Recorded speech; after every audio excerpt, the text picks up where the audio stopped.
Hello, and welcome to the Natural PCOS Podcast, the podcast dedicated to empowering women with polycystic ovarian syndrome through natural approaches. I'm your host, Dr. Samina Mitha, a naturopathic doctor with a passion for women's health and hormones. Each episode, I'll explore the latest insights and my personal experience to help you manage your PCOS naturally. Together, we'll dive into practical tips, inspiring stories, and the latest research to support your journey towards balance and wellness. Let's get started on your path to thriving with PCOS naturally. Hi everyone, and welcome back to the Natural PCOS Podcast. I'm Dr. Samina Mitha, naturopathic doctor, and today I'm really excited. I'm talking about how to regulate a period, and this is such a complex topic, but I thought I would start off with my own journey with regulating my periods and then kind of talk about all the causes of irregular cycles when it comes to PCOS. Try to get through all of them because there's so many, and see if there's any ways to actually treat this and regulate cycles when it comes to PCOS, which there are, and you can definitely do this naturally from my experience in a lot of cases. Some cases are pretty stubborn and need some extra support, but overall, I think we can definitely regulate cycles when it comes to PCOS naturally. So let me start off with my specific journey. I was diagnosed with PCOS when I was about 18, 19. This was actually 18 years ago, so a long time ago. And when I was first diagnosed, it was really all about cystic acne at that time for me. And when I finally, realized I had PCOS, I even started looking deeper into my cycles. But what really happened was had really bad acne, got on birth control because that's what was told to me at the time from my doctor, which made sense. That's like number one treatment, right?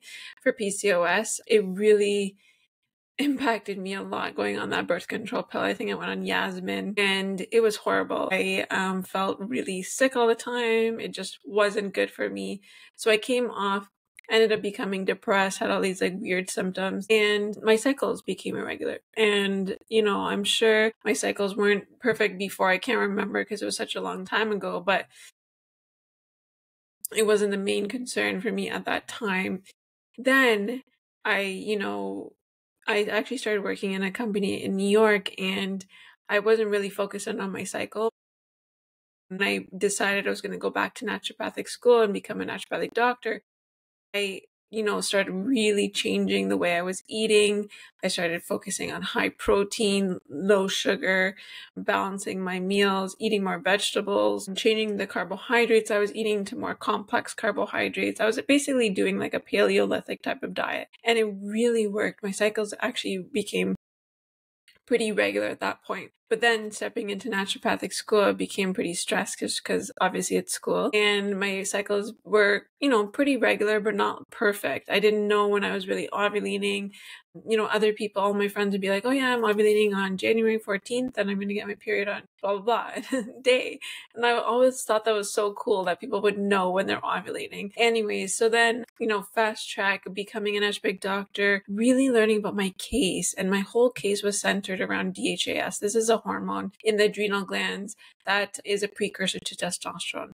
When we have higher levels of stress and anxiety, this DHAS can go up, and that can actually cause irregular cycles. And I found that whenever I really worked on the DHAS and my stress, specifically my anxiety, my cycles became more regular. I wasn't taking an inositol at that point, but I knew that if I can really focus on my stress and anxiety, my cycles became better. First of all, I did an experiment. I did 10 minutes of yoga every day for about a month, and that actually regulated my period. I think I got a 30-day cycle. I remember when I got married, on my honeymoon, I got my cycle and I had a really nice 30-day cycle, and I saw really good signs of ovulation, that cervical discharge, things like that. And I was like, wow, this is amazing. But I realized it's because I was just, not stressed. There was no ounce of stress on that trip, which was really cool to see. And then another thing that I recognized is yoga was huge for me. I even remember going into a restorative yoga class and literally the next day ovulating and doing some energy work with an energy practitioner and the next day ovulating. So I knew my whole case was centered around the nervous system and stress and this DHAS. Because I was eating well, my insulin was good, my glucose was good, I didn't have high HbA1c, didn't really have too much insulin resistance, but I knew if I ate too many carbohydrates or a big plate of pasta, I wouldn't feel well afterwards. Just tired, fatigued. And that could also be related to gluten. So that's a whole other podcast episode. But what I really found out was that if I really centered all my attention on my nervous system, my cycle became better. Then I entered into the world of learning and starting to prescribe bioidentical progesterone. You have to take additional training for this as a naturopathic doctor to be able to prescribe bioidentical progesterone. The source of bioidentical progesterone is wild yam. And what we find that if we put wild yam, this bioidentical progesterone source wild yam, we put it in as a vaginal suppository around cycle day 18, we actually find that it helps us to ovulate. We need a little bit of progesterone right before ovulation to actually get ovulation going. So I started using this in my practice, and a lot of my patients started to regulate their cycles, and it was really great. And I still use it to this day for a lot of patients. And then recently, I've actually started to so I was using that myself in some cases when I knew I didn't ovulate that month or something was off, I would use bioidentical progesterone. And then also for myself, what I found was because my whole case was centered around nervous system, stress, I actually started looking into this company called Symphony Natural Health. They produce maca. They actually cultivate it in different parts of the world, and they have a product for reproductive stage, perimenopause and menopause, so different stages, and in males. So they have a whole separate product for that. Anyways, I started using maca root just as an experiment again on myself, because at this point I was stopping breastfeeding. My cycles were really regular, by the way, after having my daughter. And I wanted to see what would happen at this point because my cycle started to becoming a little bit longer. I was getting a little bit more stressed. I was decreasing the amount of breast feeding I was doing. And I found that when I started to put the maca in, my cycles became incredibly regular. 33 days, 31, 32. It was really, really great. I had one cycle, it was 37-day cycle in July. And I remember this was a time I was potty training my daughter. And I was also, we stopped co-sleeping. So lots of stress in that month for me. So, I've been using maca to this day and using it in a lot of my patients, and I'm finding it's working really well. But, stress is a huge part. So I think, stress is one of the major components of why people have irregular cycles. You'll often find when you see so many patients with PCOS, like I have, what I've noticed is, PCOS gets triggered by a pretty stressful event in their life. Maybe they go to university, they move countries, they, change jobs, or COVID happens. That time, a lot of people in the pandemic, their cycles became really irregular too, and they started noticing that they have PCOS. Anyways, stress is a big part of it. Insulin resistance, obviously, right? So really identifying if insulin resistance is present and then focusing on maybe something like minoxidil, berberine, even, balancing the cycle with movement, exercise that really helps insulin resistance. I found that if I did really intense exercise, actually my cycle wouldn't be as regular. I even had a time where I was super stressed because I was studying for board exams where I missed my period for a whole 3 months when I was actually studying. So it just goes back for me specifically, stress is a huge trigger, but insulin resistance is a major one. Hypothyroidism, commonly associated with PCOS. So any thyroid issues can also irregulate a cycle. We want to look into lack of iron here as well. And then also another cause of irregular cycles is high levels of prolactin.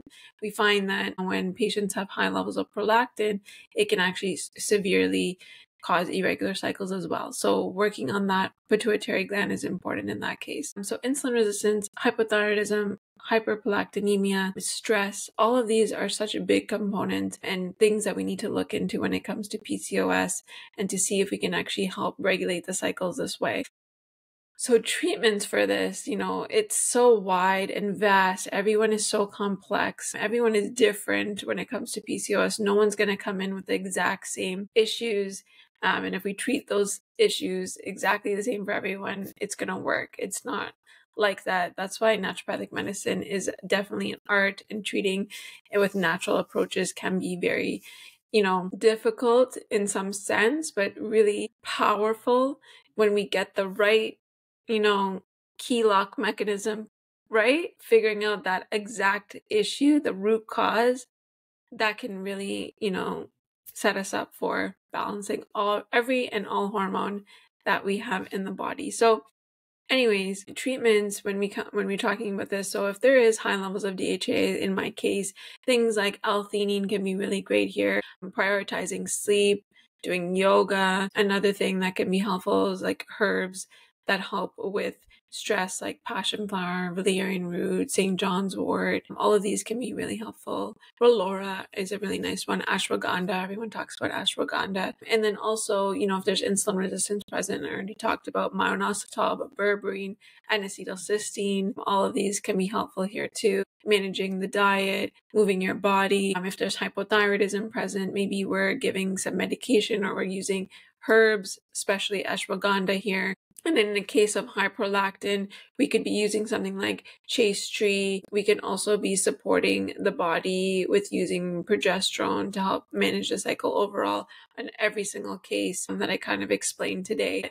If you have irregular cycles, there's definitely always an underlying issue that needs to be addressed.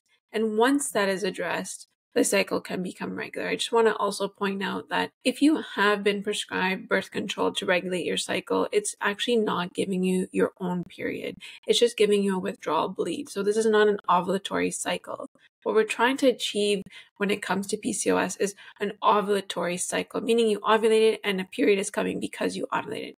The reason why birth control is given often in PCOS is because we want to have that lining shed every so often and every month if possible. And so if we can make sure that lining keeps shedding, it's really important, and it can help protect us from a long-term risk of cancer like endometrial cancer. So regulating the cycle is extremely important. And I find that, there's so many ways to treat PCOS, but if you can find somebody like me who's a naturopathic doctor, really focuses on PCOS to help support you and figure out what the actual root cause is in your case, it can be really helpful. Anyways, I hope this was really insightful for you today, gave you a little bit of insight on my own personal history of PCOS and irregular cycles. But if you have any questions at all, always feel free to reach out. I'm here to help. Bye, everyone. See you in the next episode. Thank you for tuning in to the Natural PCOS Podcast. I hope you found today's episode insightful and empowering. Remember, managing PCOS is a journey, and you're not alone.